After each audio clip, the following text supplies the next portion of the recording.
Atenção Polos EAD. Após o top de 5 segundos, mais educação, ciência e tecnologia no ar.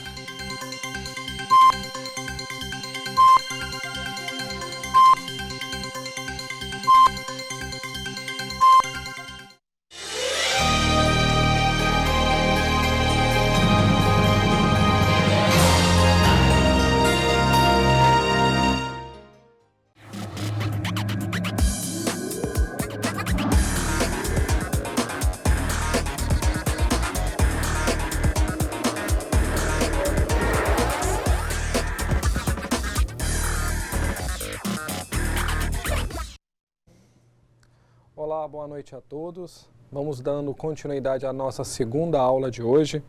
Aula essa que vem tratar da literatura de Princípio e Finanças Corporativa. Boa noite, professora Denise. Boa noite, professor. Boa noite, caros alunos. É uma satisfação ter vocês mais uma sexta-feira aqui para nós continuarmos a nossa segunda teleaula. Queria dar boas-vindas a vocês à nossa aula. Por favor, entrem no chat, vamos conversar aqui durante a nossa aula. Olha, pessoal, sexta-feira, a gente sabe que é muito difícil, né, estar em sala de aula, mas a gente conta com o apoio de todos para que possamos desenvolver bem essa literatura e dizer que essa aula só pode ficar rica com a participação de todos vocês. Até porque, né, professora Denise, está caindo uma chuva danada aqui em Porto Velho, certo? Estamos torcendo para a energia ficar firme e forte aí, para a gente não ter nenhuma queda de energia durante a nossa aula. E caso isso ocorra, pessoal, continue aí que nós voltaremos. Então, na aula de hoje, nós iremos trabalhar alguns princípios básicos de finanças corporativas. Sendo que na agenda da aula de hoje, o que teremos, professora? Além dos conceitos básicos de princípios de finanças corporativas, vamos também tentar compreender esses princípios básicos que compõem as finanças das organizações. Vamos também fazer a nossa atividade de aprendizagem. Correto. Princípio de finanças corporativas. Aula de hoje. Qual a função objetiva da empresa ou a função objetiva da empresa? A competitividade e globalização de mercado fez com que o conceito de riqueza considerasse esse complexo contexto econômico mundial, todo empreendimento que tem como objetivo geral possuir lucros. Nesse sentido, as finanças corporativas se orientam pelo conceito de livre mercado e tem o seu pilar básico orientado pelas decisões de investimento e financiamento.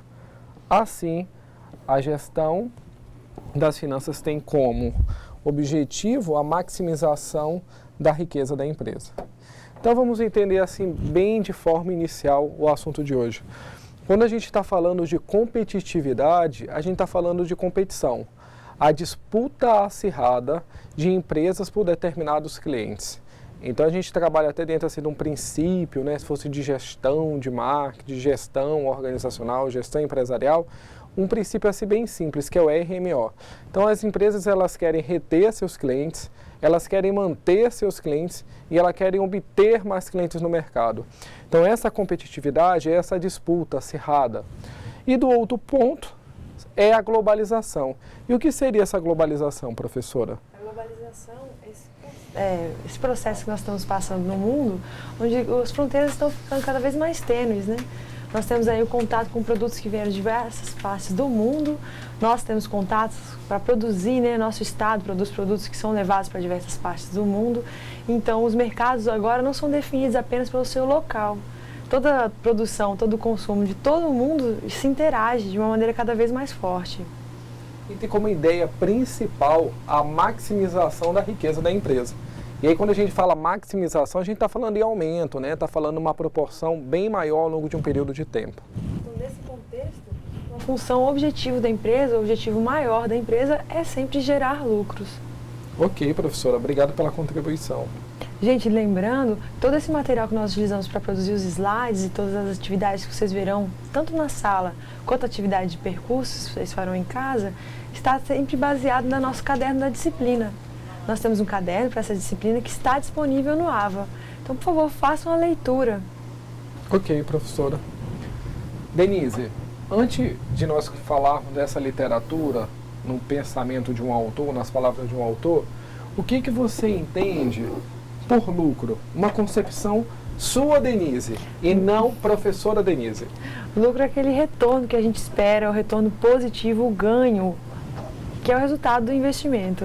Então, olha a ideia da professora. Se ela não estiver falando quanto professora, como técnica, como profissional da área, qualquer indivíduo, qualquer ser humano entende como lucro o retorno ou ganho de uma determinada ação. E aí esse lucro, essa viabilidade, que a gente pode dizer que é esse lucro que vem ao longo de um tempo, ele não ocorre somente com o retorno financeiro, através de dinheiro. Esse lucro também ele pode ser convertido em capital intelectual, ou seja, o aperfeiçoamento e aprimoramento das pessoas dentro do ambiente organizacional que visa viabilizar esses processos. E aí, quanto mais capacitado o indivíduo é, necessariamente maior serão os resultados que ele consegue em função da organização. Mas agora, professora, nas palavras do autor, o que define lucro? A SAF Neto evidencia que o lucro, por meio dos princípios contábeis, não representa o bom desempenho da empresa, mas é um importante parâmetro de desempenho que deve ser associado a outros, como qualidade do produto, gestão financeira estratégica, preços, imagem e a participação no mercado. Então, quando a gente está falando assim de lucro, como eu acabei de dizer, né, a gente não está só questionando ou contextualizando a quantidade de dinheiro que vem em função de uma determinada ação que você possui no mercado. A gente está mensurando também que esse lucro está voltado para a qualidade do produto. Então, quando você tem uma qualidade, um bem maior, ou você busca essa qualidade, o lucro naquele momento, ele não está só no produto, mas o retorno que você vai ter. Porque em determinadas situações você pode deixar de ganhar um volume muito grande de dinheiro, mas você pode construir a imagem da empresa, correto, professora? Exatamente. A imagem da empresa, ela deve ser associada a toda uma construção que ela tem com a sua qualidade de produto, qualidade que ela trata os seus funcionários e também os seus clientes. Então, o lucro nunca pode ser o único indicador de resultado da empresa. A empresa, o seu resultado depende de vários outros indicadores que devem ser agregados ao lucro. Muito bem, professor. E quando você fala assim, agregar, significa que o desempenho que a empresa tem no prospecto, na relação, no fomento dessa venda, pode até não acontecer um resultado financeiro muito grande hoje, mas acontece que a marca, durante um período de tempo, ela vai se estender, vai se fidelizar, vai construir uma relação com o cliente e vai acabar estruturando uma relação, que ela acontece antes, durante e depois. Essa relação significa o maior tempo da empresa no mercado, e em outra expressão significa se perpetuar no mundo dos negócios. Correto, professora? Corretíssimo, professor. Ok. Agora, professora, a gente vai para valor de mercado. O que seria esse valor de mercado, professora? O valor de mercado de uma empresa depende de duas variáveis que têm que ser combinadas. Uma dessas é a taxa mínima de atratividade, que quando nós estudarmos custos de capital vamos ver mais profundamente. Mas, por exemplo, você só emprestaria um valor em dinheiro a um amigo se a taxa fosse entre 8% e 9%. No caso, isso significa um parâmetro. Essa seria a remuneração mínima que você deseja obter. E, além disso, o valor de mercado está condicionado ao risco. O risco que você quer assumir ao emprestar o dinheiro. Ótimo, professora. Então, quando a gente está falando assim, valor de mercado, nesse exemplo ele coloca, como você leu muito bem, né? Você emprestaria um valor em dinheiro a um amigo e se a taxa fosse entre 8% e 9%. Então, quando a gente está falando assim, ele diz se a taxa fosse, é porque já existe um valor pré-estabelecido. Porque aquela taxa com valor pré-estabelecido já possui uma margem de ganho. Porque necessariamente, correto, né, professora? Se você não tiver esse ganho ao longo de um tempo, você não vai emprestar o dinheiro, e significa também entender que não existe um valor de mercado pré-estabelecido. Um outro ponto que a gente sempre frisa e a gente continua lembrando, que toda ação no mercado financeiro que envolve investimento não só de ativos, como também aplicar recursos da organização, ele passa por risco. Porque você precisa primeiro analisar o mercado, entender esse mercado e verificar se realmente você deve fazer esse determinado investimento. Correto, professor. Certo, professora? Certo. A tutora Lucinete de Buritis está nos avisando pelo chat que os alunos estão atentos, prestando atenção à aula. Obrigada, gente. Boa noite para vocês. Um grande beijo para o Polo de Buritis. E assim, pessoal, teve alguma dúvida, né? Vocês podem mandar no chat, certo, professora? Certo. E aí, caso a gente também não consiga responder, a gente vai pesquisar e trazer essa informação, correto? Correto.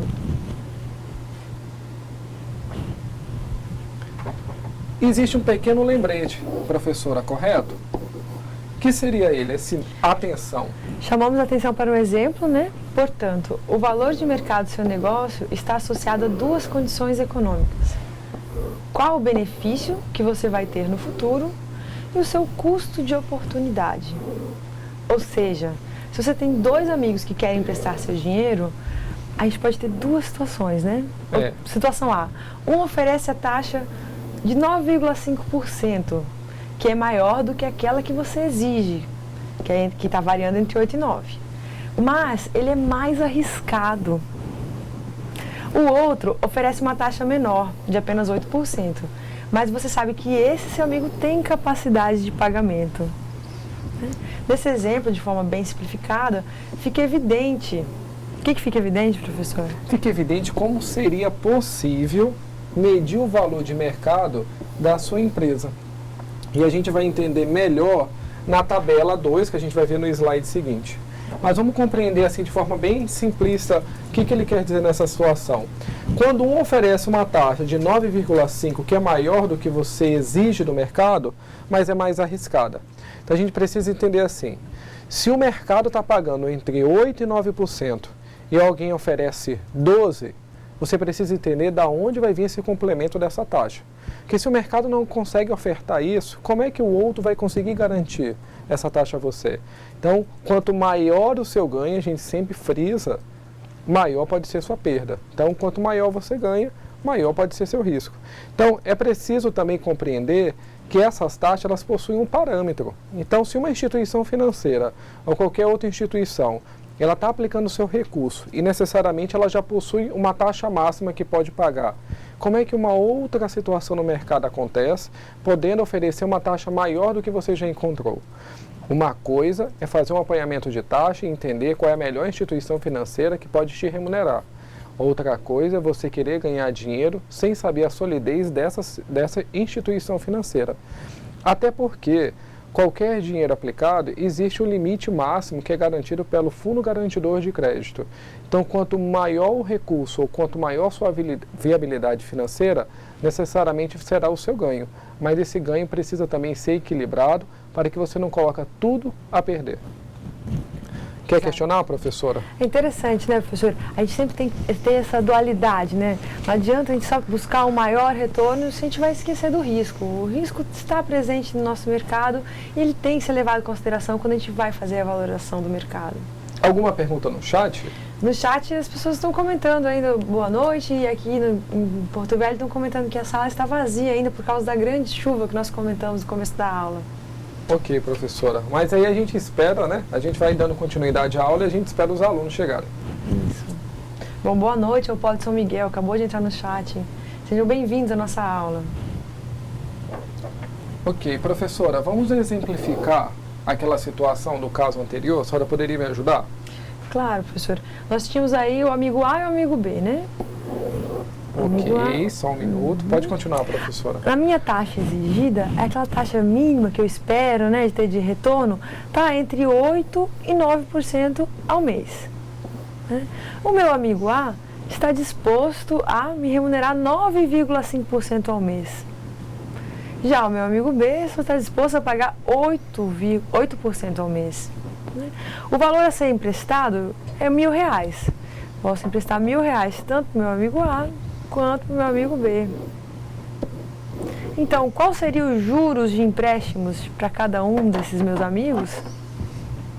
Para o A, numa taxa de 9,5% ao mês, R$95.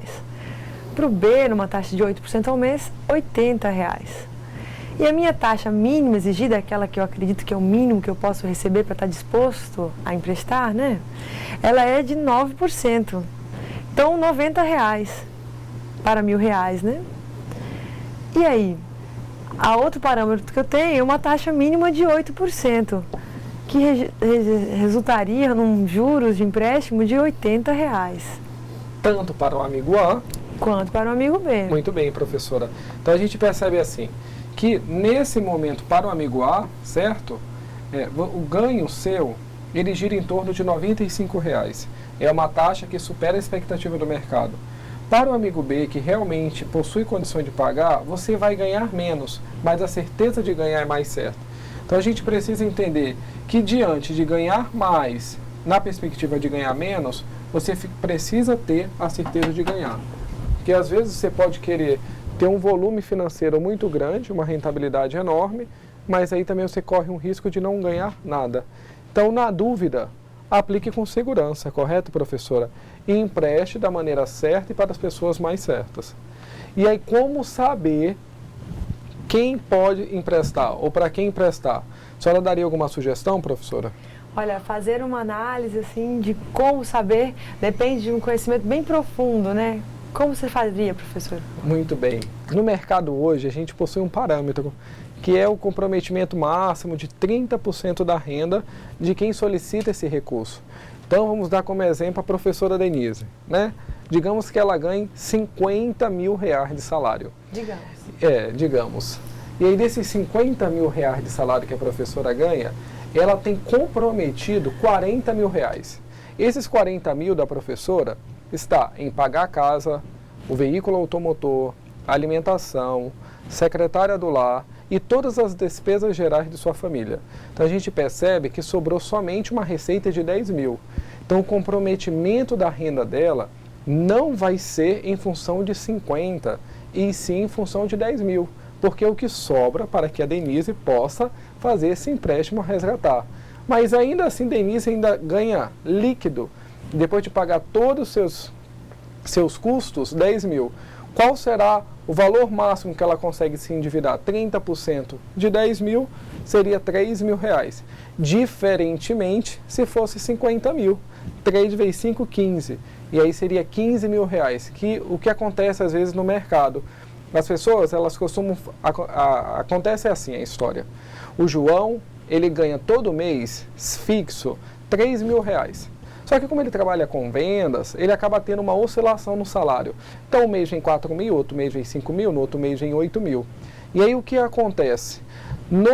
Na média dessa renda, ele acaba conseguindo uma média, uma perspectiva de R$5 mil, sendo que o salário real dele é de 3 mil. Quando ele se endivida, quando ele busca algum recurso, ele não faz em cima do principal, que é o base dele. Ele faz em cima dessa média de salário. Mas média, né, professora, é algo que já está dizendo, ele vai variar mesmo, é uma média. E aí o que acontece nesse momento? Quando ele deixa de vender ou quando essa receita diminui, ele acaba ficando endividado. E aí não consegue honrar seus compromissos.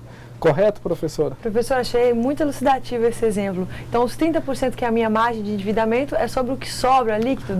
Muito bem, o que sobra. Depois que eu fiz meus pagamentos essenciais, assim? Isso, no seu caso, como ganha 50 mil e possui um custo médio de 40 mil, a sobra para você R$10 mil é em cima desse valor que você ainda vai poder se endividar. Até porque existem vários custos incorridos, no caso da vida da professora. Né? Um exemplo, esse colar que a professora utiliza nesse momento, é um colar que possui um preço, um valor agregado muito grande. Então, ela comprou esse colar, ela só tinha 10 mil e ela pagou 5. Imagina se ela se endivida agora 30% em cima de 50 mil, que é 15. Só sobrou 10, então ela tem 15 mil de parcela e ainda mais um presente que ela se proporcionou ao longo de um tempo. E além de ter comprometimento de renda, você ainda se endividou mais, comprando coisas que não estavam planejadas, sim fora do seu orçamento. Certo, professora? Compreendi, professor. Muito obrigada pelo exemplo. Aí o que aconteceria aqui, professora, nessa análise? Qual a nossa conclusão? Isso. Prezado aluno, o resultado apresentado na tabela 2 indica que emprestar para o amigo B é mais interessante, pois o dinheiro que vai emprestar está dentro da sua expectativa de retorno esperado. E dentro da sua expectativa de risco esperado também, não é, professor? É verdade. Assim, a gente tem que sempre olhar que na mesma perspectiva que eu ganho mais, eu também tenho a chance de perder mais. Certo, professora? Ótimo, mas a gente precisa também entender que nenhuma das situações elas estão erradas. só precisa compreender quem vai emprestar e para quem vai ser emprestado. Tudo tranquilo, professora, no chat? Tranquilo. Alguns tutores estão falando que estão sem internet em Ariquemes, é isso? Polo de Ariquemes, vocês são bem-vindos para assistir nossa aula, assistir novamente e mesmo deixar dúvidas no nosso fórum, caso restem alguns questionamentos sobre a nossa teleaula. E vamos ficar na torcida para que a internet volte e vocês consigam participar com a gente no chat também. Gente, lembrando também que nós temos o telefone aqui do estúdio, para o qual vocês podem mandar vídeos com questionamentos, assim, para aparecer ao vivo aqui na nossa teleaula. Ok, professor, obrigado. E agora, Denise, o que seria, ou na verdade, o que é investimento? Investimento para o profissional de finanças representa a oportunidade de melhorar a capacidade produtiva da empresa, seja ela de serviço ou de indústria. É por meio de investimentos que as empresas crescem e geram riquezas, geram empregos, geram renda. Esses investimentos podem ser com recursos próprios ou com recursos de terceiros. Ok. E aí, a senhora quer contextualizar o final? Aqui no final nós dizemos os dois componentes básicos de investimentos são taxa convertida em juros, que proporciona o rendimento, e o custo de oportunidade. Ok. Gente, investimentos são o motor da nossa economia. São com os investimentos que a nossa economia consegue progredir. Peço que você faça uma breve reflexão. Imagina que você tem na sua casa hoje todos os bens de consumo, liquidificador, geladeira, bicicleta. Tentem fazer uma reflexão do que havia na casa dos seus antepassados, dos seus pais ou mesmo dos seus avós. No passado foi muito difícil para o Brasil produzir muitos bens. Nós conseguimos aumentar muito a nossa capacidade produtiva como economia nacional, aumentando a nossa base de investimentos. E para a gente conseguir aumentar investimentos, a população como um todo tem que fazer poupança, tem que haver liquidez na economia, nós temos que colocar nosso dinheiro no banco para que o banco consiga promover essa possibilidade de utilização de capital de terceiro para que as empresas façam investimentos. Como isso funciona? Nós, como famílias, fazemos as poupanças, deixamos isso à disposição das instituições financeiras, por exemplo, fazendo investimento financeiro num banco, e o banco vai disponibilizar esse recurso para que as empresas consigam fazer investimentos e com isso mudar a estrutura do nosso país, gerando renda, gerando emprego e produzindo cada vez mais para que seja possível que nós possamos consumir cada vez mais. Nossa, professora, eu acredito que eu nem tenho mais do que explicar, né, depois desse breve relato seu. Mas eu queria só agregar que quando a professora contextualizou os depósitos nas poupanças, os depósitos nos fundos, o guardar o dinheiro no banco, nas instituições, realmente é algo cíclico. E o que seria esse cíclico? É que a Denise depositou 50 mil no banco.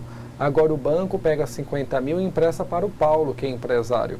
Agora o Paulo, que é empresário, ele investe na empresa dele e paga a folha de pagamento. E agora, quando esses colaboradores receberam o dinheiro da folha e esse investimento que eu fiz na empresa fomentou literalmente o meu negócio, eles compram na panificadora e na drogaria. E aí significa que a gente está fomentando outros negócios. E a economia só pode ser fomentada com a compra e a venda, desde que ela seja planejada e não gere endividamento.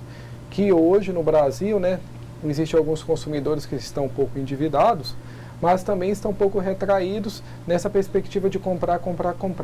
Que também a gente já vai entrando numa outra época, né, professor? O final de ano, correto? No final do ano há aquela sazonalidade e há, sim, um aumento do consumo, né? E a senhora já programou o seu final de ano, Denise? Temos que programar, né? Nós que somos assalariados aí, temos que programar como serão os desembolsos de final de ano. Temos que fazer um pequeno planejamento financeiro aí, familiar. Ok. Vamos discutir, então, os componentes básicos do investimento? Vamos. Falamos primeiro, então, da taxa de juros. Aqui, no caso, vamos estudar um pouco o juros simples, né? Certo. A fórmula dele é a seguir. O que representa essa expressão, professora? O J. O J aqui é os juros, o valor que se quer obter. Então, os juros em reais, né, professor? Verdade. A quantidade ou o ganho que você tem ao longo de um período de tempo. Isso. Os juros vai ser expresso pelo capital principal. E o que seria esse capital principal, Denise? É o dinheiro investido, multiplicado pela taxa de juros, que é aquele valor, né, negociado entre as partes, multiplicado também pelo período em que o investimento vai ser capitalizado. Né? Esse período está relacionado à taxa, ele pode ser ao mês, ao trimestre, ao semestre ou ao ano. Eu falo sempre que a taxa ela é um índice que tem nome e sobrenome. O nome dela é o número e o sobrenome é o período. Então a taxa vem ao mês, vem ao ano e isso vai ser repetido, tem que estar casado aí com o período que ela vai ser multiplicada. Se você tem uma taxa ao mês, você vai multiplicar por período de meses. Se você tem uma taxa ao dia, você tem que converter esse período em dias para fazer a multiplicação dos dias. Denise, agora explica para mim, que eu fiquei com dúvida. Dá um exemplo, por favor, a questão dos juros. Vamos simular. Vamos dizer que realmente agora você tem um salário de R$5.000. Só que durante 10 anos você guardou esses 5.000. 5.000. Ótimo. Por então, 10 anos. Por 10 anos. Então, 5.000 em um ano, a gente tem 60.000. 60.000 guardei por ano. 60.000 em durante 10 anos, nós temos 600.000, correto? 600.000 em 10 anos. 10 anos. Estou gostando desse exemplo, professor. Você está gostando, né? Estou gostando. 600.000 dá para tomar um suco, né, professora? Nossa. Que suco, né? E aí, juros. Valor que se quer saber, né? Isso. Como que a gente entenderia em função de 600.000? No caso, os juros seria aí o rendimento desse investimento, né? O resultado do que foi produzido, o que foi ganho, né? O retorno mesmo desse meu investimento. Então vamos dizer assim de forma bem fictícia que você ganhou 100.000. 100.000. Nossa, a senhora já está quase sendo uma milionária, né? Já tem seu primeiro 1 milhão. E aí, capital principal, qual seria o capital principal? Aquele dinheiro investido, Muito no caso. bem, que representa aqui no caso os 600.000, correto, professora? Isso, professor. Muito bem. E a taxa de juros? Quanto que você deseja ganhar? Aí a gente analisa a perspectiva. Quanto que você queria ganhar em cima de 600.000, professor? Ao ano, ao mês? Qual período, professor? Ao ano. Vamos falar um mês, né, professora? Que esse suco não vai esperar um ano para você tomar, né? Olha, eu ficaria satisfeito com 1% ao mês. Eu acho que é uma taxa que a economia está quase conseguindo produzir aí, né? Está muito próximo disso. Ok. E é uma taxa muito tentadora. E 1% de 600.000 representa? Muito. 6.000. Muito bem, professora. 6.000 ao mês. Gente, ela não quis falar muito alto, porque ela não quer dizer quanto que ela está ganhando por mês, né, professora? 6.000 sem ficar em casa, tranquilo. E esse período, qual foi que nós escolhemos? Durante um ano? Não, durante um mês. Ah, sim, 6.000 ao mês. 6.000 ao mês. Agora vamos entender assim, professora, você tem 600.000 reais. Esses 600.000 você aplicou durante um mês. Ganhou 6.000 reais. O que a senhora entende quando você ganha 6.000 reais? O dinheiro trabalha para você ou você trabalha para ganhar o dinheiro? Ah, com certeza o dinheiro está trabalhando para mim. Eu estou lá na praia com esses 6.000 reais por mês aí. Pois é, tomando o nosso suco, né? Exatamente. Excelente. Então a gente entende assim, pessoal, que o J representa os juros, que é o rendimento que você ganhou a um determinado período de tempo. O C é o capital. Esse capital é o dinheiro que você investe, é o pontapé inicial, é a largada. O I é a taxa de juros, é quanto você vai ganhar durante um período de tempo, e a professora frisou que pode ser ao mês, ao trimestre, ao ano, ao semestre. E o N é o período de tempo, ou seja, é o período que você deixa esse dinheiro investido. E aí, necessariamente, quanto mais tempo você deixa investido, mais você ganha, menos você paga de imposto. Tudo tranquilo, professora, no chat? Tranquilo, o chat está tranquilo. Não sei se a internet está um pouco instável. O Paulo de Jaru está avisando que o som está saindo com microfonia. Já olhamos aqui, será que não é por aí? Meninos. Nós vamos verificar e a gente vai ajustando no decorrer da aula, certo, professora? Certo. Obrigado. Vamos para o nosso exemplo, então, de juros compostos? A continuação, né? Como ficaria, professora? Então, se você tem um valor a investir e só aplicar o modelo matemático da fórmula, vamos ao testar. Então, a gente vai fazer o modelo matemático da fórmula e vamos testar como que ficaria esse valor. Agora a gente não vai falar mais em 600.000, né, professora? A gente vai falar num valor um pouco menor, na verdade um pouco menor. Você poderia ler para nós? você recebe uma mesada de R$300. Ótimo. Mas não quer gastá-la agora, pois quer fazer um passeio nas férias de final de ano. Faltam 8 meses para as férias. Você resolve deixar o dinheiro na poupança. O rendimento da poupança é de 1% ao mês. Quanto você terá daqui a 8 meses? A gente podia montar a fórmula, né? A fórmula J igual ao C vezes o I vezes o N. Você quer? Eu monto. Então agora você só me instrui e eu escrevo. Tudo bem, professora? Ok. Vamos J lá. J é igual ao C vezes o I vezes o I vezes o N. vezes o N. Muito bem, professora. Parabéns. O J aqui no nosso exemplo vai ser o rendimento, que é o que nós queremos descobrir, quanto que eu terei daqui a 8 meses, né? Ok. O C, no caso, são os R$300 da minha mesada. Certo. O I aqui é o 1%. Muito bem. E o N, os 8 meses. Ok. E dando continuidade. Então, eu vou fazer aí uma multiplicação. Eu faço o J, vai ser igual a 300 vezes 0,01, que é a transcrição numérica do 1%, Ok. vezes o 8. Quanto que dá, professora? Eu chego no valor, espero estar certo, viu, professora? De 0,24. Que necessariamente a gente precisa multiplicar pelo fator 100 para chegar a quanto, professora? A R$24, né, professora? A R$24. Então, ao final de 8 meses, eu teria esses R$24 do rendimento, mais os 300 que eu apliquei, então terei R$324, que é a soma do principal com o resultado do juros simples. Ok, professora. Muito bem. Você quer reprisar novamente? Só para esclarecer, se ficou alguma dúvida, vamos lá. J representa os juros, correto? É, um valor financeiro, né? Valor em reais dos juros. Ok, a quantidade de dinheiro ganho ao longo de um tempo, né? Isso, dinheiro ganho ao longo do tempo. O C vai significar aí o capital investido. Quanto que você disponibilizou para ser investido, que nesse caso representa R$300. Da minha mesada, né? Ok, O I é a taxa que eu consegui negociando ali com o banco. muito bem. E o N é o período de tempo que ficou investido. Excelente. E aí a gente pega o valor que você depositou, tinha para investir de 300 vezes 0,01, que é a taxa, E vezes o 8. 8, que é o tempo que esse valor vai ficar aplicado. Ok? Lembrando que o total que você ganha durante 8 meses representa R$24. Ok, Certo, professora? Certíssimo. Nossos alunos já estão férias nesse assunto. Tiveram matemática financeira, o professor Rafael, o professor Janimar. Mas aí, pessoal, é só um dado fictício, né? No caso da professora, ela não ia guardar R$300, né, professora? O valor agregado seria maior. Não, gente, todo dinheiro guardado vale a pena. Muito bem, pessoal. O que ela quer dizer é que de grão em grão, né, professora? Isso, de grão em grão. A galinha enche o papo. Nós não podemos, assim, subestimar a capacidade da gente poupar e investir. É importante para nós todos, assim, fazermos a poupança e planejarmos nosso futuro. Olha, professora, toda vez que eu falo de grão em grão, a galinha enche o papo, eu entendo que R$50 pode ser muito pouco para uns, como não pode ser nada para outros. Ou ainda, para uns é muito fácil conseguir, para outros é muito difícil.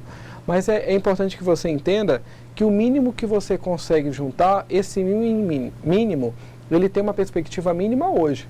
Mas ao longo de um determinado período, ele acumulado, ele se torna um grande montante financeiro. Certo, professora? Certo, professor. Vamos cuidar. Agora sim vamos falar da fórmula dos juros compostos? Certo. Juros compostos. Vamos lá, professora. J representa... Perdão, professor, eu estava olhando o chat e agora eu me perdi. Você pode continuar? Posso sim, tranquilo. O J representa nesse momento R$ 39,21, que é um rendimento do período. O C representa R$300, que é o capital investido. A taxa representa 1%, que agora é ao mês. E o N é 8.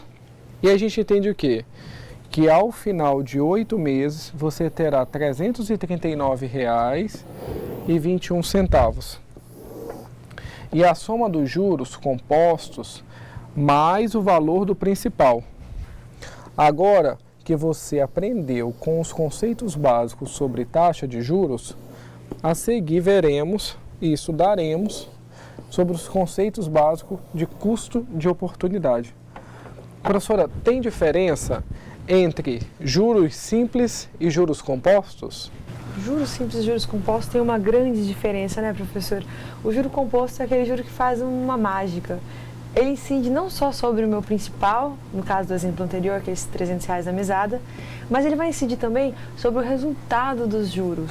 No caso, nos 8 meses, aqueles R$24 que foi o resultado do rendimento. A diferença é que o juro composto, mês a mês, é aquele que vai capitalizar não só sobre o seu principal, como também sobre os seus juros, todos os meses. Isso promove uma multiplicação muito mais rápida dos seus rendimentos.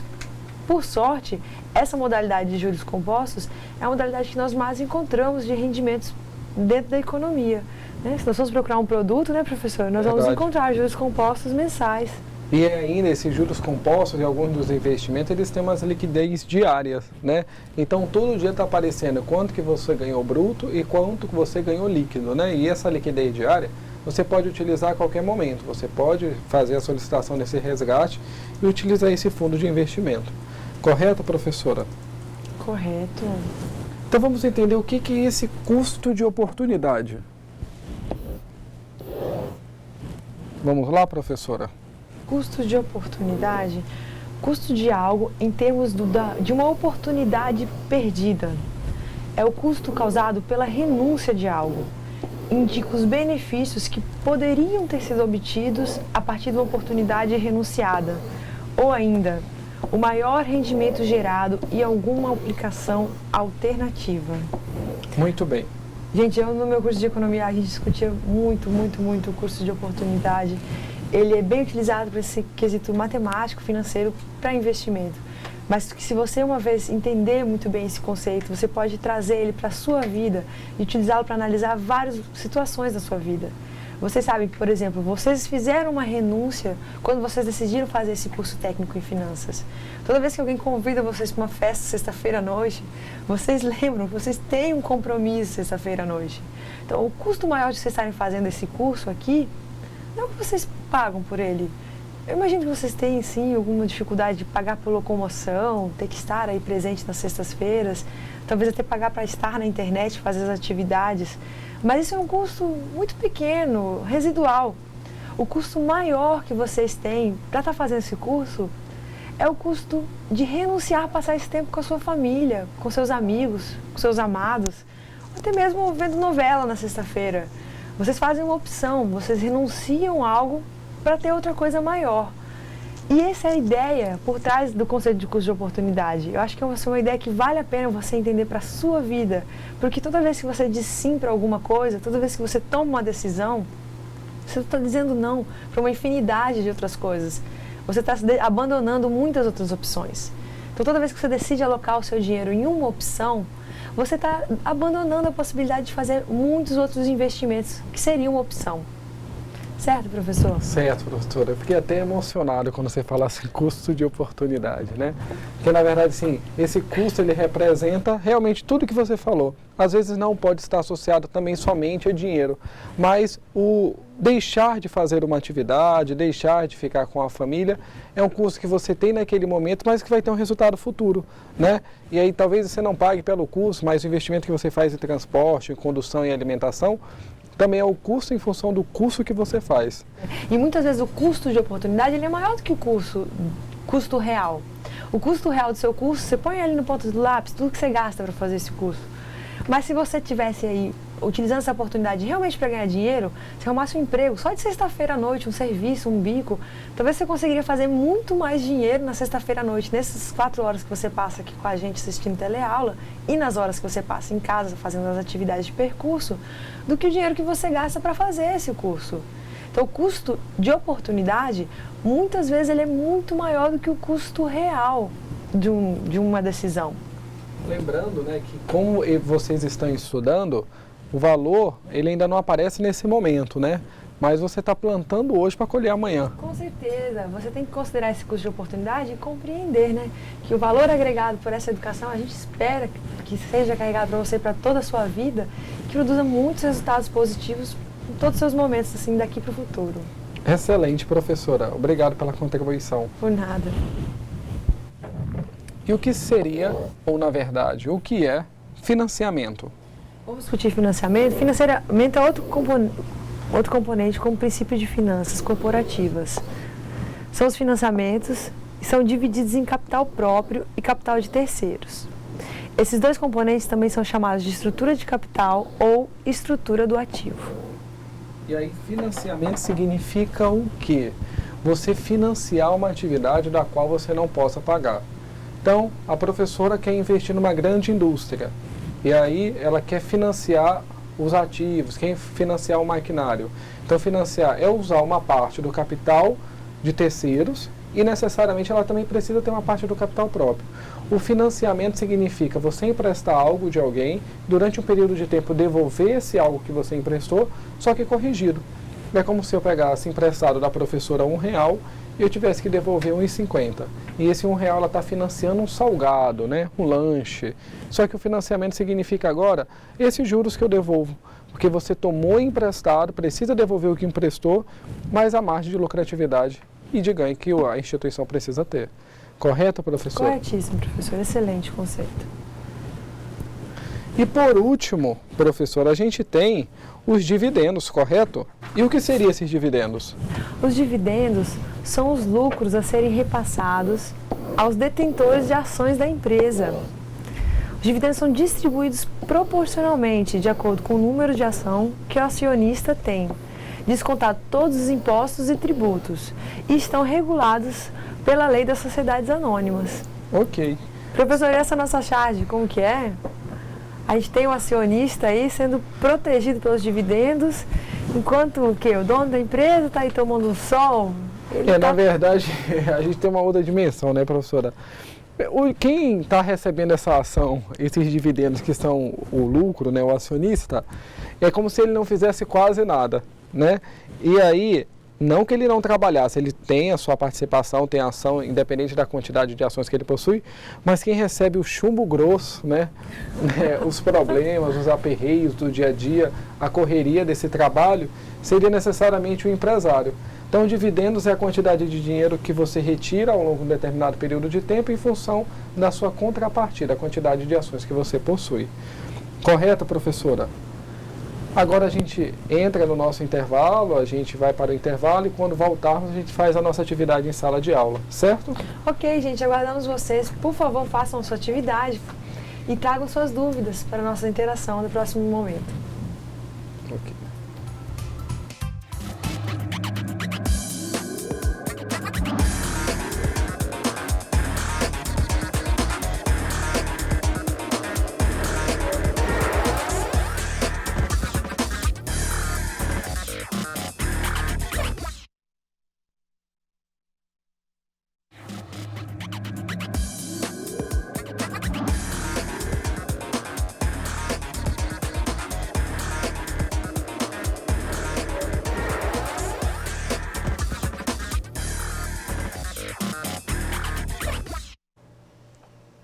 Então, professor, estamos de volta e como encontra o fórum nesse momento?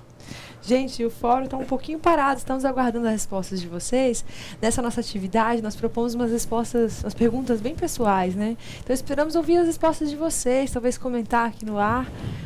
E aí, leram o texto? Gostaram do texto? Discutiram com seus colegas? Tem as perguntas 4 e 5 estão bem relacionadas às suas escolhas a respeito de dividendos e da sua aposentadoria. Então, vamos aguardar aqui no fórum a sua participação, ok? Ok, professor. Então, dando continuidade, né? A nossa atividade de sala, a gente vai contextualizar aqui sobre dividendos, correto? Isso. Então, dividendos também são opção para aposentadoria. É uma estratégia e é válida como diversificação na aplicação de papéis e com reinvestimento de dinheiro recebido. Então, vamos lá, para o texto. Aposentadoria não precisa ser sinônimo de previdência privada ou INSS. Há investidores que variam na bolsa como uma alternativa de retorno e ela também é mais atraente a longo prazo, focando em ações que pagam bons dividendos, parte do lucro das empresas distribuindo a acionista. Então a gente entende que Previdência Privada ou INSS, que é o Instituto Nacional da Seguridade Social, não só eles são sinônimos de pensamento futuro, que você queira se aposentar, né, em um determinado período de tempo, como também fundos de investimento, ações e aplicações na Bolsa. Quer considerar alguma coisa, professora? Tudo bem? Não, professor, achei bem legal. E veio um conceito aí, né, de dividendos, parte do lucro das empresas distribuído a acionistas. Muito então, bem. O texto já trouxe um conceito, né? Muito bem, excelente, professora. Agora a gente vai para a ideia, né? Vamos entender esse texto. A ideia é somar esses recursos pagos de acordo com a política de cada companhia, a alta das ações. Antes de montar uma carteira, porém, é preciso seguir duas regras básicas. Reinvestir o dinheiro recebido quando a ideia for de fato usar os recursos apenas a longo prazo. E, sobretudo, não aplicar todo o dinheiro somente nessas ações. Dividendo requer conhecimento e funciona dentro de estratégia de diversificação. O investidor põe a maior parte dos recursos em papéis de baixo risco, como títulos públicos, por exemplo. E para apimentar, aloca parte da carteira de dividendos, diz Clemes Nunes, professor de economia da Fundação Getúlio Vargas, FGV. Então a gente entende assim nesse primeiro momento que existe aplicação de recursos, esses recursos desses fundos de investimentos, eles não são todos aplicados em rendas variáveis, existe renda fixa e renda variáveis. Você ganha uma rentabilidade pequena em algumas determinadas ações, mas também você tem uma fonte rentável, maior, correndo mais risco. Até porque eles não aplicam tudo em um determinado fundo. Até porque caso haja uma perda, vai levar todo o investimento a zero. Certo, professora? Certíssimo, professor. Então, dando continuidade, antes de escolher a empresa, é preciso se informar sobre a política de dividendos. Cada um possui um calendário próprio de pagamentos. Nesse caso, o investidor terá de fazer um fluxo de caixa pessoal. E o que significa esse fluxo de caixa pessoal, professora? É uma maneira de conciliar, né, os gastos que ele vai ter com a sua aposentadoria e os rendimentos que ele vai ter com seus dividendos. Em outra expressão, é uma programação financeira, correto? Isso. A disciplina é fundamental para quem for usar essa estratégia pensando na aposentadoria, especialmente na hora de reinvestir os dividendos recebidos, seja comprando ações de outras empresas ou diversificando a carteira com maior proporção de títulos públicos. Tem que reinvestir para ganhar mais e evitar gastar esse dinheiro, diz Tatiane Cruz, gestora de recursos da corretora Coin Valores. Aí agora a gente precisa entender assim, professora, que a regra básica é o quê? Ganhou, reinveste. Ganhou, reinveste. Porque você está fazendo a multiplicação desse recurso. Em outra expressão, aos juros compostos, correto? Isso, aquele juro que vai incidir sobre tudo, sobre o seu capital inicial e sobre o seu rendimento também já obtido no passado. Excelente, professora. Boas pagadoras. Entre as características dessas empresas estão o baixo nível de alavancagem, dívida sobre o patrimônio líquido e o fato delas já estarem consolidadas em seus setores. Isso faz com que sobre mais dinheiro para ser distribuído aos acionistas. Historicamente falando, as elétricas estão entre as melhores pagadoras de dividendos, pois já possui infraestrutura montada, não precisando manter mais novos e altos investimentos e tem a geração de caixa constante, mesmo após a Lei 12.783, de 11 de janeiro de 2013, que mudou as regras de concessão e afetou os ganhos de algumas dessas empresas. As elétricas continuam pagando dividendos atraentes. O que você entende com isso, Denise? Então aqui o nosso texto está dando uma dica, né? De qual seria uma boa opção de investimento para você que vai investir, vai apostar a sua aposentadoria nos dividendos. A ideia é de trazer ações das empresas elétricas, que são essas grandes empresas que estão sólidas no mercado, que estão de acordo com os parâmetros que foi explicado no texto antes, de não precisar ter tanto financiamento, tanta necessidade de reinvestimentos. Excelente, professora. Outro ponto a observar é esse da... outro ponto a observar é esse, dá um trabalho adicional.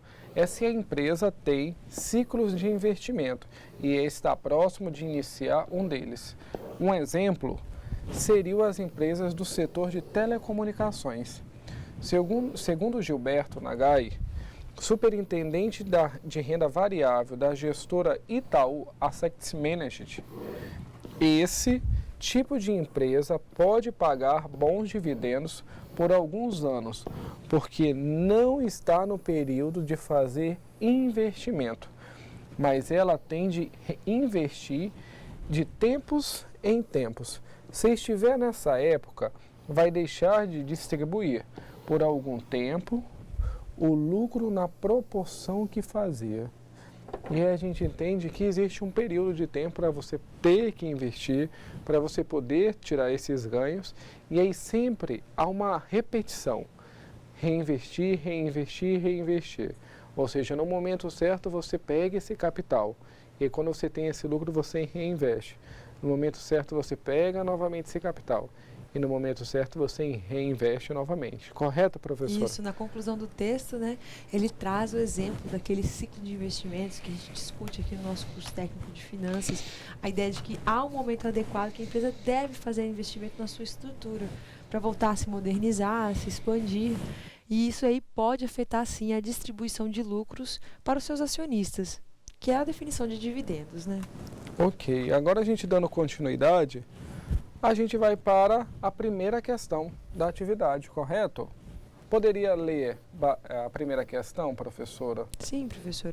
Se você optar por receber dividendos na sua aposentadoria, qual seria um exemplo de custo de oportunidade? E aí, professor, qual seria um exemplo de custo de oportunidade? Olha, professora, a gente vai pontuar aqui, ó, duas situações.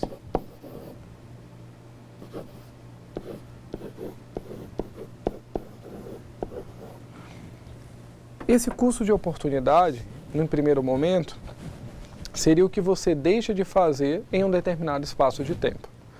Então, o fato de contribuir mensalmente R$50, R$100, R$300, R$1.000 ou o valor que você consiga pagar em um número X de tempo, significa que aquele valor que você deposita, você renuncia a uma outra situação. Mas você está renunciando ela hoje para que você possa ter uma tranquilidade futura. Então, por que custo de oportunidade, né, professora? Porque nesse momento você evita o gasto, você guarda. Mas no futuro você colhe tudo aquilo que você plantou, você resgata essas aplicações, resgata todo esse fundo. Custo por quê? Porque você deixa de fazer, você renuncia a sonhos, mas oportunidade de futuro, que você acaba colhendo todo esse investimento que você faz ao longo de um tempo. O custo de oportunidade, então, de você fazer uma aposentadoria, na verdade, na sua aposentadoria decidir receber dividendos, é você deixar de ter a chance de fazer outra escolha, né? Fazer uma aposentadoria complementar na rede privada, ou, como o professor estava explicando, né? Fruir da sua vida, aproveitar mais a vida. Ao invés de investir esse dinheiro no seu futuro, você poderia simplesmente estar aí consumindo mais. É uma oportunidade que você perde também. Você não consegue fazer duas coisas com o seu dinheiro ao mesmo tempo. Ou você vai investir em dividendos, ou você vai investir numa aposentadoria privada, ou você vai gastar esse dinheiro agora. É bem interessante você ter em mente essa escolha. Para nós existe, claro, né? Investir para a gente seria a nossa opção, né, professor? Se a gente pudesse recomendar para alguém o que você deve fazer com o seu dinheiro hoje, acredito que a gente diria, invista. Agora, você tem que estar ciente que quando você está investindo, você está abrindo mão, né, de fazer o consumo hoje. É até importante frisar, professora, que assim, até os 30 anos, a gente precisa investir em educação. Até porque tudo que você investe em educação até os 30 anos, como a regra básica, você começa a colher depois, ou seja, o tempo que você disponibilizou, o recurso que você investiu, ele começa a voltar ao longo de um período de tempo. E por que falar assim 30 anos, né? Porque de 30 para 60, 65, 55, quem for se aposentar ou por tempo de contribuição, ou pelo período que você chegou à sua idade, significa que agora você estudou até os 30, investiu em qualificação, e aí tudo que você ganhar com o fruto do seu trabalho, ele é convertido para um plano de previdência ou investimentos de renda fixa. E ainda, quando a gente fala assim, você garantir esse futuro, ou através de dividendos, ou planos de previdência, PGBL ou VGBL, ou qualquer outro fundo de aplicação que visa garantir o futuro, para ter uma tranquilidade financeira, também a gente pode colocar que é o INSS. E aí você pode contribuir esse INSS, o Instituto Nacional de Seguridade Social, como também pode contribuir de forma autônoma. A primeira contribuição do INSS vem por parte das pessoas jurídicas que fazem a retenção, ou se você não tiver vínculo com nenhuma empresa, você pode contribuir de forma autônoma, né? A autonomia é sua, vai contribuir mensalmente, e aí você também vai chegar nesse mesmo resultado que é a sua aposentadoria, tanto no âmbito público quanto privado. Correto, professora? Corretíssimo, professor. O Paulo de Cacoal está aqui avisando que, apesar de eles ainda não terem chegado a um consenso para as respostas, o texto foi lido em sala e muito debatido.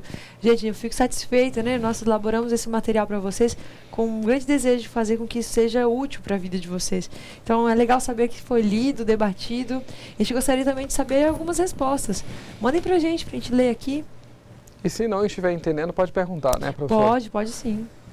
Então, dando continuidade, professora, utilize suas palavras na questão 2 para definir o que é dividendo. Para isso, eu gostaria muito de ler alguma resposta de aluno, ainda não chegou, né? Mas eu acredito que se eu fosse responder, eu diria: dividendo é o lucro da empresa que é dividido para os acionistas. E aí, a quantidade de dinheiro que você ganha é em função da quantidade de ações que possui. Isso, então vai ser o seu retorno em função do seu capital aplicado. Obrigado, professora. Ótimo. A questão número 3, você poderia ler, Denise? Como o lucro de uma empresa pode afetar a sua distribuição de dividendos? E aí, professor, tem relação entre lucro e dividendo? Qual seria, professora, essa relação? Essa relação é totalmente direta, né? A empresa não distribui o lucro que ela não tem. Dividendo, sendo ele o lucro distribuído, ele está totalmente em função do lucro produzido pela empresa. Então, quanto mais lucrativa, quanto mais lucro uma empresa conseguir produzir, mais ela vai poder distribuir dividendos. Então, se você tem ações de uma empresa e pretende receber os seus dividendos, você tem que ver se ela está saudável aí, está cumprindo a sua função da empresa e está apta a produzir lucros. Excelente, professora. Obrigado. Já na questão 4, ele contextualiza, né? Você consideraria dividendos como uma opção para a sua aposentadoria? Discuta as vantagens e desvantagens deste investimento financeiro. Professora, vamos lá. Vamos fazer um bate-bola aqui. Okay. Você fica com as vantagens e eu fico com as desvantagens. Ok.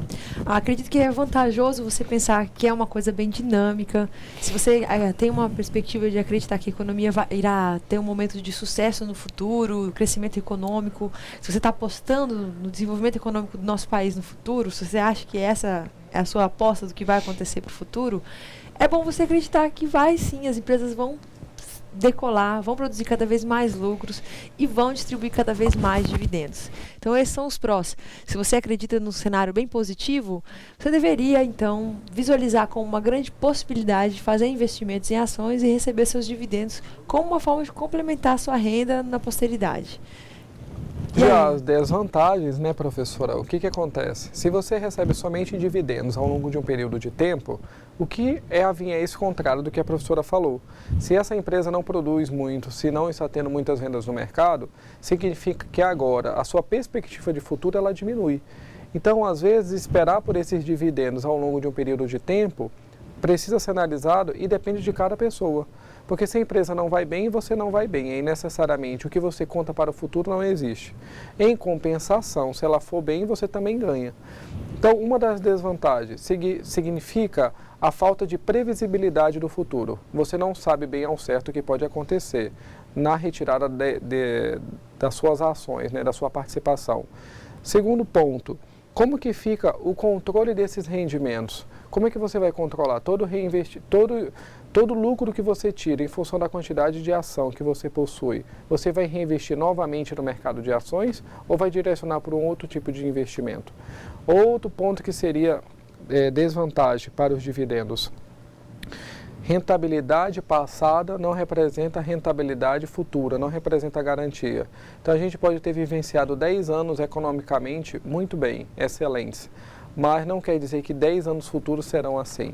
Então essa falta de previsibilidade do futuro também pode gerar uma desvantagem. E aí você precisa saber muito bem alocar esses recursos e transformar essas desvantagens como uma vantagem para você.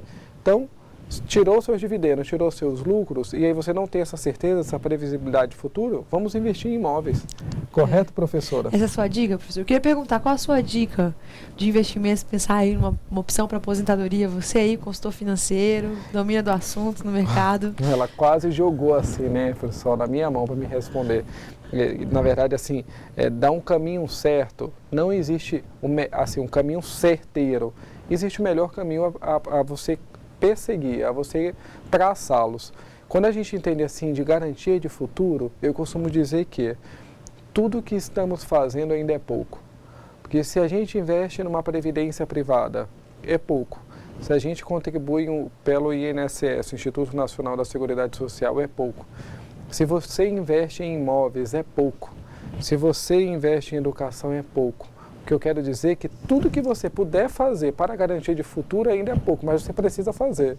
Porque às vezes você pode investir em imóveis, mas em determinado período do ano ele não esteja tão bem assim. Você pode investir num plano de previdência privada, mas pode ter anos que ela não vai rentabilizar tão bem. Mas a somatória dessas ações que você faz ao longo de um tempo, que é pouco, acaba virando muito. E aí é uma dica simples, né, professora? Que de grão em grão a galinha enche o papo. Às vezes pode ficar até muito popular esse verbalizar que eu digo, mas necessariamente a gente está dizendo assim que o pouco que você junta hoje, amanhã vai ser um montante enorme. Sim, professor. Eu, particularmente, para responder essa pergunta, acho que eu diria o seguinte, eu tenho um perfil, acredito que o ideal para uma pessoa que vai fazer investimento, principalmente vai pensar no longo prazo, na aposentadoria, é pensar na diversificação. Né?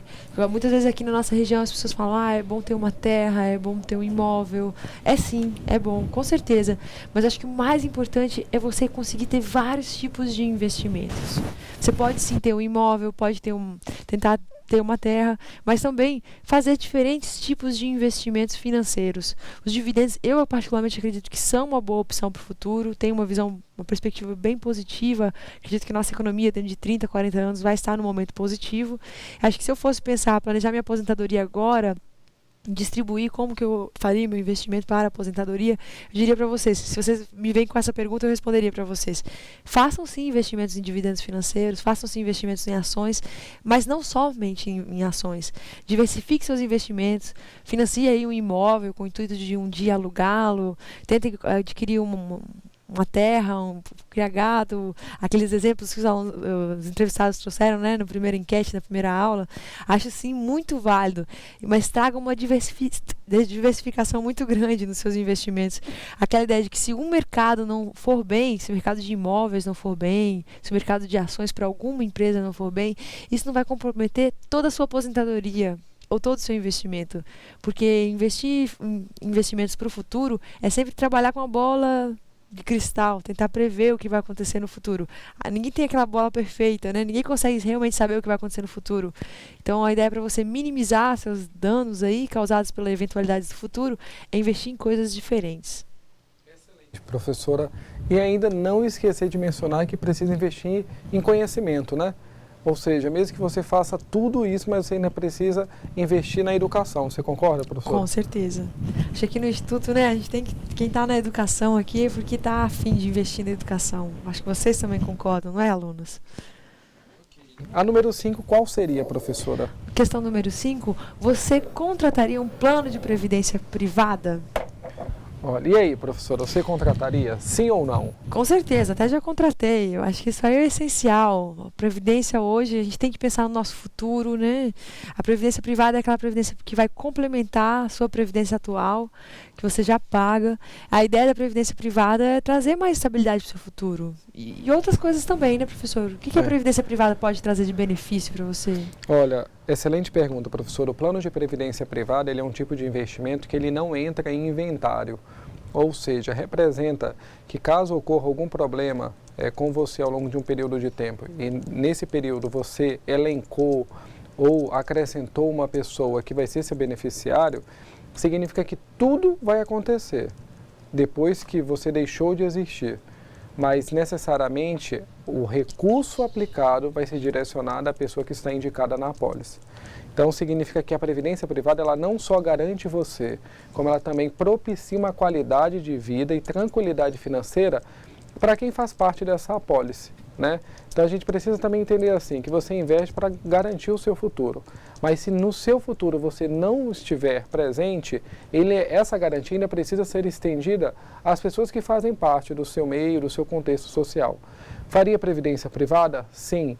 Eu acredito que o plano de previdência privada significa gerar tranquilidade financeira e bem-estar no futuro. Tudo bem, professora? Ótimo, professor. E agora, o que vamos fazer? A gente entra na nossa revisão, Ok. né? Então, a função objetiva da empresa significa o quê? A maximização da riqueza ou lucro. E maximização significa aumento. A taxa mínima de atratividade representa quanto que você vai ganhar e existe os parâmetros, quando eu falo assim, ó, taxa mínima. Então, é o mínimo que você espera ganhar durante um período de tempo, né? E o risco, professor, o que seria? O risco são aquelas adversidades que nós estamos sujeitos no mercado que podem fazer com que o nosso investimento gere retorno positivo, sim ou não.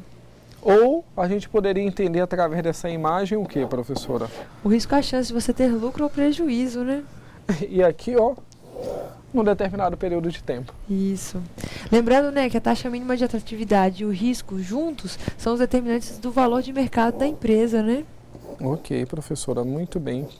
Nós vimos na aula de hoje aí, o valor de mercado. Excelente. E aí a gente continua, né, com a questão dos investimentos. Esses investimentos, eles surgem para que você tenha um retorno financeiro no decorrer de tempo, no decorrer do espaço de tempo. E esse investimento que você faz na forma financeira, ele gera os juros. Esse juros significa os ganhos que você tem no período de tempo. Já o custo de oportunidade significa algumas renúncias, renunciar a algumas ações hoje para uma garantia de futuro amanhã.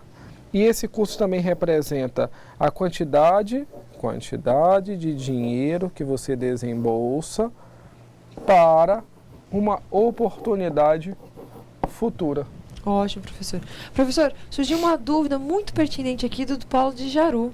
A tutora Kelly Silene vem aqui trazer a dúvida dos alunos, perguntando o seguinte: não ficaria caro para o cidadão pagar a previdência privada? Acho que a gente não deixou muito clara essa ideia de que a previdência privada é uma previdência complementar. Então vamos lá. Vamos voltar? Vamos. Exemplo, o João trabalha em determinada empresa e ele ganha R$ 1.000 de salário. Para quem ganha o teto ou o salário de R$ 1.000, todo mês é descontado 8% do INSS.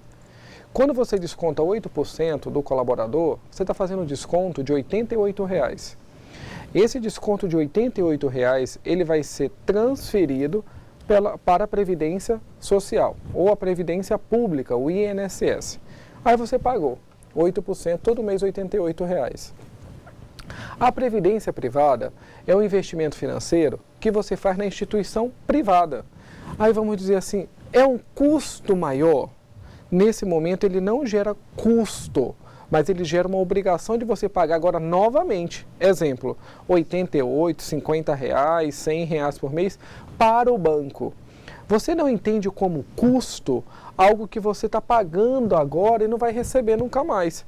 Até porque a gente entende assim, custo é algo que vai gerar lucro. Então essa obrigação mensal que você tem todo mês de pagar agora para o banco R$ 100, num determinado período de tempo, ele te gera um lucro, que ele vai se capitalizar durante os anos e aí você vai poder resgatar o valor principal que você contribui durante 50, 60, 30 anos, mais toda essa correção do período. Claro que Quando você paga para o banco uma determinada quantia, você está tirando um pouco da sua renda. Mas a pergunta é, o que você faria com R$100? Porque às vezes R$100 você dilui ele num curto espaço de tempo e aí você acaba não vendo para onde ele vai. Já se você faz esse depósito nos fundos de previdência, você entende e sabe que ele vai estar lá. Lembrando que existe uma regra mínima nesses fundos. Você só pode fazer o resgate a cada 60 dias. Ou 60 D mais 2, ou seja, você faz o resgate hoje, 48 horas depois vai estar liberado úteis na sua conta. E ele segue esse resgate sempre assim. Então resgatou hoje, daqui 60 dias mais 2 ele vai estar disponível. Claro que você precisa ficar fazendo esses investimentos no espaço, num curto espaço ou num espaço de tempo maior para que você venha resgatar. Não podemos entender que contribuir para a garantia de futuro, ele é um custo, mas sim uma obrigação que você está tendo hoje para gerar tranquilidade financeira no amanhã. Então a gente poderia dizer assim, há sim um gasto maior, né? Você gastaria mais hoje. Sim. Mas com essa perspectiva de que isso é um investimento no seu futuro. Muito bem, porque eu posso gastar R$100 com coisas que não me geram retorno. Coisas fúteis que eu nem percebo no final do mês com que eu gastei. Muito bem, mas se você deposita R$100, isso vai gerar uma perspectiva futura no âmbito de investimento melhor para você. E essa é uma modalidade de investimento interessante, é um investimento que você, na verdade, adquire uma dívida para si, você adquire uma obrigação, você faz um contrato dizendo, tenho essa obrigação, devo R$100 todos os meses, e você incorpora esse gasto nos seus dias a dias, você acaba cortando outras coisas, para não gastar em outras coisas, né? Você tem que juntar esses R$100 para poder pagar. Só que isso fica investido durante todo o seu período produtivo de vida, ou durante o tempo que você desejar, né? Qualquer momento você pode fazer o saque, né, professor? Pode, ou também optar pela renda mensal vitalícia, ou seja, enquanto você tiver vida, você está recebendo. Isso. Né? E aí o que a gente sugere? Assim, na verdade é uma dica minha, né? É uma perspectiva minha quanto pessoa e quanto profissional. Por que ter uma renda mensal vitalícia, se você não vai viver para sempre, você pode resgatar todo esse fundo. E aí, às vezes, essa renda mensal vitalícia vai te gerar R$4.000. Se você resgata o fundo, você vai ganhar mais aplicando e vai ganhar N benefícios com as instituições financeiras. Certo, professora? Certo. Tudo a ver com o nosso último slide, né? Que nós falamos aí dos financiamentos e dos dividendos. Muito bem. Falamos dos financiamentos, que tem a ver com os recursos que as instituições financeiras propiciam para que as pessoas possam, né, promover, viabilizar um investimento. Então, o financiamento é aquilo que é tomado, emprestado, normalmente de instituição financeira, para se fazer um investimento. Tem que ter sempre em mente que o investimento deve ter um retorno esperado maior do que a taxa do financiamento. E o dividendo como a distribuição de lucros que a empresa faz para os seus acionistas. Lembrando aí da charge, que o professor trouxe até a sua interpretação. Ok, professora. Certo. Então, Denise, eu quero dizer assim, muito obrigado pela companhia de hoje. Obrigado aos polos que estão assistindo a nossas aulas. Espero que vocês possam contribuir mandando suas dúvidas e sugestões para o nosso fórum, né, para o nosso chat. E dizer assim, pessoal, que literalmente investimento é isso. Não só investir em viabilidade financeira como garantia de futuro, mas bem como investir também em conhecimento. Que quanto mais conhecimento eu tenho, mais conhecimento eu vim a possuir a um determinado período de tempo, mais receita e viabilidade financeira eu consigo gerar. Professora, muito obrigado, é um prazer estar aqui com você e agora segue nas suas palavras. Obrigada, professor. Satisfação estar aqui com vocês, gente. Eu fico muito feliz de estar aqui nessa disciplina com vocês. Lembrando que para essa semana, nós temos uma atividade, um questionário. Esse questionário está baseado nos nossos slides, no nosso teleaula e também na apostila, no caderno da nossa disciplina. Por favor, façam a leitura e respondam o questionário. Vemos vocês novamente na semana que vem.